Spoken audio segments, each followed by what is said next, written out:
Hi, I'm Coach Corey Wayne, and this is my video coaching newsletter. And the topic of today's newsletter is going to be 3% Man Movies with Masculine, Charming, and Funny Men. So I got a short email from a guy who was asking me to give a list of movies. Some of them I've talked about over the years. So last night, probably spent an hour or two just kind of racking my brain thinking about some of the videos I've mentioned over the years that I think are good movies, and it shows the masculine lead in a good light. He's charming, he's funny, he gets what he wants, he's confident. So I got a short little email, and I'll go through the list, and I'll kind of go through each movie. I don't know, there's like 8 or 9 of them, I think, total. There's others I'm forgetting because I've talked about this off and on over the years, but this is the first time I put a bunch of them into a video together. So he says, "Hi, Coach. I read your book many times and I understand the principles very well intellectually. What I've noticed, though, is that knowing the material and actually embodying it in real situations are two different things. Well, that's why repetition's the mother of skill. The idea is you read the book and you go out and you apply it. And you get feedback and you use these video newsletters to help you fine-tune your approach based upon real-world situations and how the book is applied to them. So the idea is you want to read it 10 to 15 times and get to know the book so well you could teach a class on it. Just going through it once or twice, you're just not going to have sustainable success. Even though probably the majority of people don't listen to me. When I say that, the majority of guys I do phone sessions with, it's one of the first things I ask them. If they've been following me for a while, I'm always like, well, how many times you read the book? Well, I've been following you for 8 years. I just read it the first time. But I've been watching lots of your videos over the years. I'm like, you wonder why you're struggling. He's like, yeah, I know. I always swore I'd never be one of those guys that you roast in your video newsletters and end up on a phone session after all these years going, yeah, I just read your book the first time last week or whatever. So let's go through his email. Or back through his email, I should say. He says, recently I realized that watching certain movies has helped me internalize the behavior much more naturally. Staying calm, not reacting emotionally, keeping things light and grounded.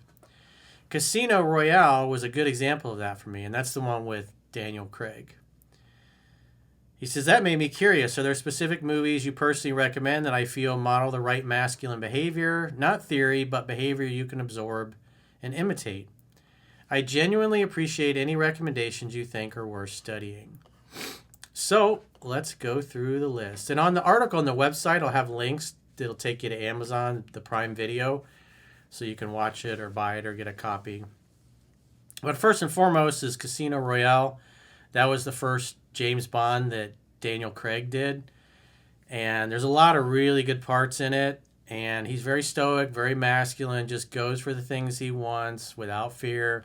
He's calm, he's cool, he's collected. And one of the best parts is the part where he comes out of the casino after winning the Jaguar that the main bad guy that he's kind of pursuing lost to him in I guess a card game or poker or something like that.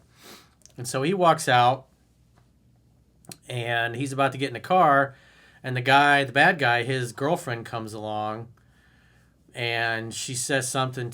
He says invites her for a drink, and obviously he knows that she's with that guy because he just took his car in a card game. And she laughed and she says, it's been a long time since I've been that bad or something like that, with kind of a smile on his face.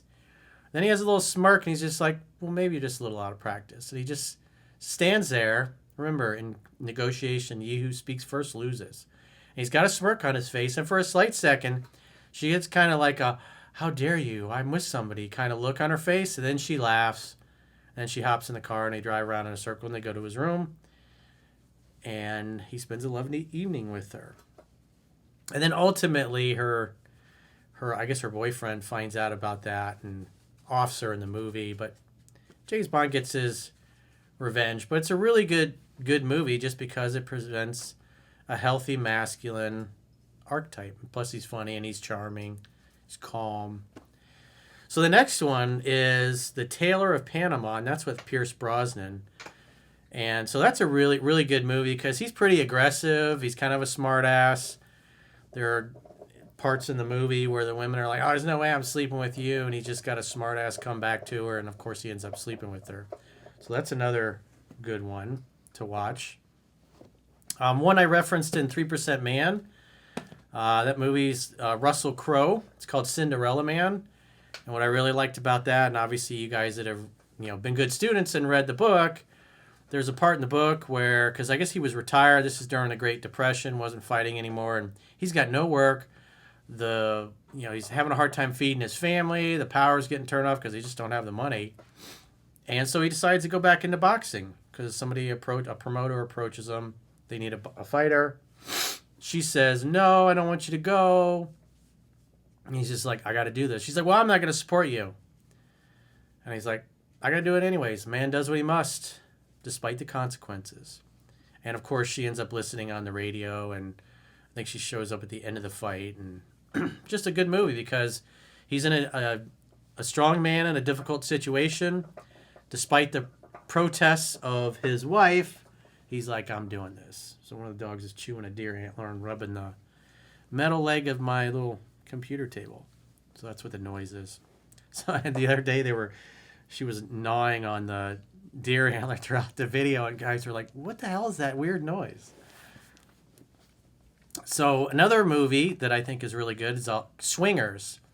So that's with Vince Vaughn and what's his name? Jon Favreau, who did a lot of the Avenger movies and stuff like that. So Jon Favreau kind of plays the beta male guy, and there's just some really painful parts to watch in that movie, like he's calling a girl and he's leaving weird messages on her phone, and you just like you cringe when you hear it. And then of course Vince Vaughn plays the alpha, and he's breaking his balls, and so it's just you got the healthy masculine archetype, and he's got his beta male friend that he's kind of kicking and tweaking his balls, trying to get him to step up and act more like a man instead of such a beta male. But everybody that watches that, especially Jon Favreau, it's those of us that didn't know any better. We've been there before, so we can totally relate. And he does a really good job of just acting like most guys act that don't know what the hell they're doing. So the next movie this is an oldie but a goodie. It's from the 1940s. I talk about this movie often, and obviously during the holidays it's always on TV. It's called It's a Wonderful Life with Jimmy Stewart and Donna Reed. And what I like about it is that he takes over for his dad, who passes away from a heart attack suddenly in the beginning of the movie. And it just kind of details the love story of how Jimmy Stewart and Donna Reed's character grew up. He's a few years older than her, and she always had a crush on him when they were, real little. Always dreamed that someday when they grew up that she would marry George Bailey, Jimmy Stewart's character. And they'd live happily ever after at this old rundown house at the end of the cul-de-sac. And so just life intervenes as they're about to kiss. A bunch of family and friends show up. "Hey, your dad just had a heart attack." And then he has to leave Mary and go deal with that. And then he kind of puts off his plans to go see the world. He's like, "Well, now I got to be the head of the household and run the Bailey Savings and Loan, which isn't doing very well." And it's just, the movie's a great love story, and there's just a lot of beautiful moments in there.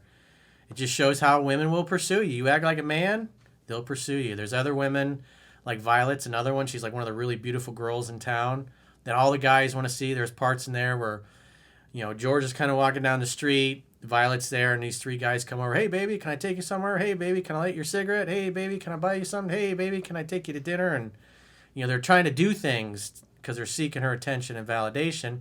And she says, "Hold on a minute, boys." And she walks over to George because George is like the most eligible bachelor in town. And he doesn't want anything to do with women or marriage or relationships. The only thing he's thinking about is he can't wait to get out of that shitty little town and see the world. And of course, Mary's got other plans. She basically seduces him, and then they live happily ever after. So it's a good movie to watch. Good archetypes. Again, this is made in the 40s, so it's old. It's an oldie but a goodie. And then another one that I saw, and this was Spider-Man Homecoming. I think it was from 2017. And so it's, what's his name? Tom Holland. And so what I liked about that movie is that the girl, he's interested in this one girl who happens to be the daughter of what turns out to be like one of the bad guys that he's chasing. I forget his name, the Phoenix or something like that. And it's like all throughout the movie, it's like right as they get together, something happens and he's got to take off and go back on his mission and purpose because he's Spider-Man.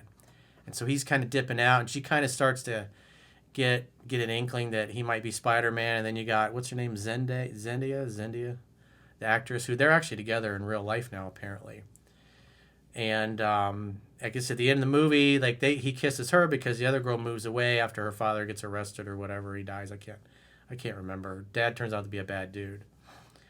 But it's cool because he's in high school. He's a kid basically, and even though he's really shy and he's insecure, like he still asks the girl out for prom in a way that's weird and awkward. And all of us when we were young and the first time we're doing something like that, you're overwhelmed with fear, you're sweating, you're nervous as fuck. But at the end of the day, he was still brave and courageous and did it.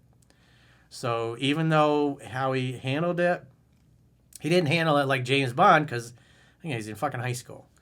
But he did a great job because the girls are chasing him, trying to get his attention throughout the movie or put themselves in his orbit.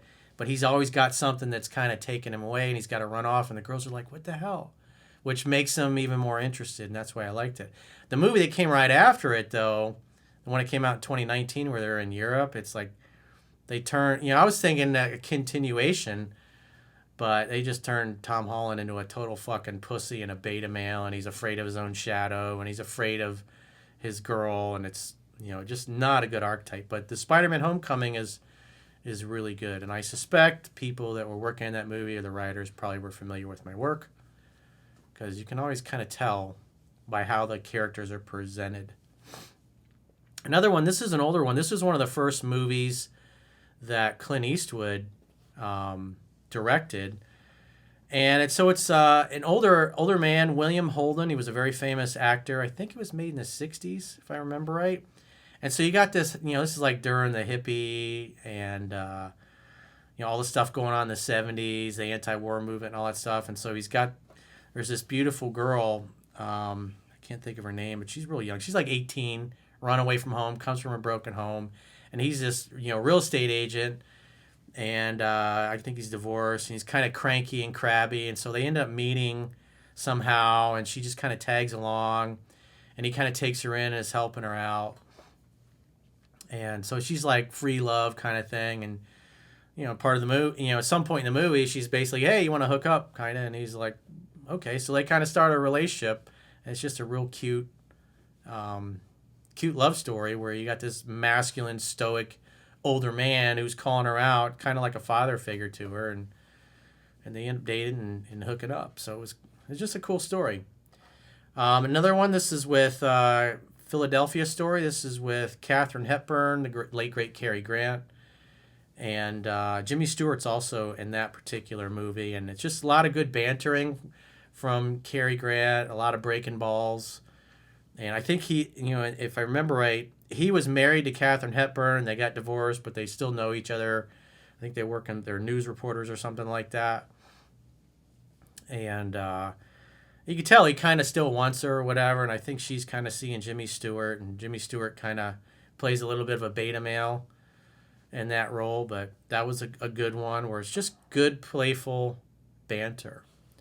And then another one with Cary Grant, His Girl Friday.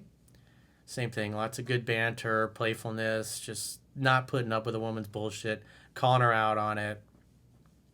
Another movie that any of you guys that have waited tables or tended bar, this is with Ryan Reynolds, who is absolutely awesome at delivering deadpan, smart-ass kind of humor. And so he's kind of the jock that works in this restaurant, and he's like, he obviously gets women and is hooking up with different women that he works with. I think he, is hooking up with a hot young hostess.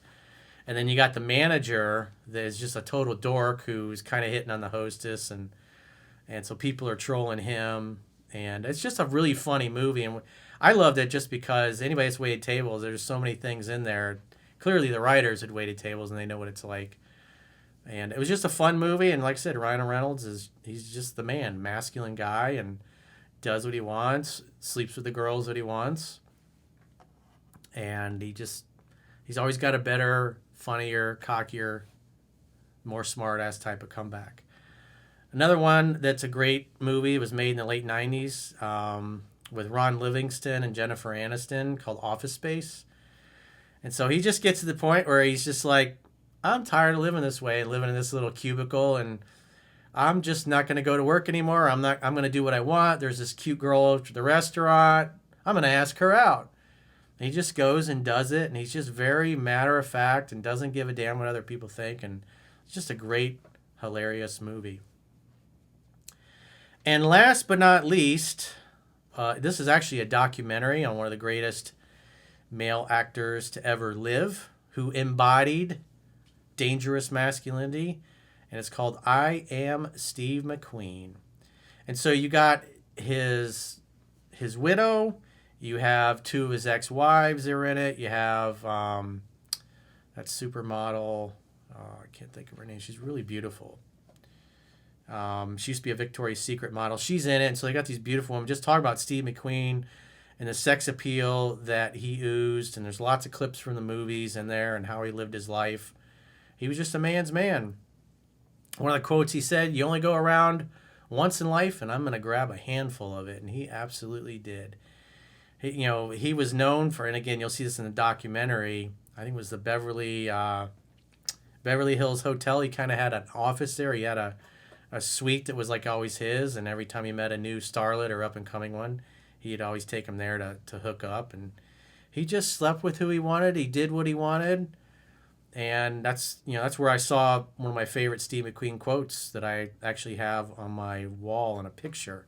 I live for myself, and I answer to nobody. He just totally embodied that. So that's another great documentary. It's like, because I got clips from his movies like Bullet and some of his other ones. His son, who just passed away last year, is in it.